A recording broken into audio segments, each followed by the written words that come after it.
Good morning again. I'm very honored and privileged to be here today with you. I'm here just to say a few words. I fully support our women agenda. My government is committed to empower women initiatives in social, economic, and political advancement.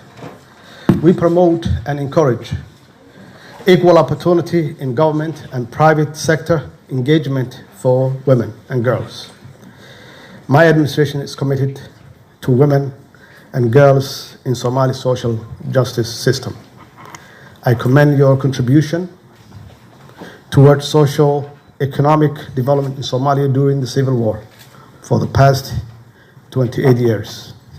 I commend you everything you have done, and you have my full support to encourage you to do everything in my power to empower women movement. I'm talking about political language. So far, my administration has done enough, but we could do more. And inshallah, we will do everything in our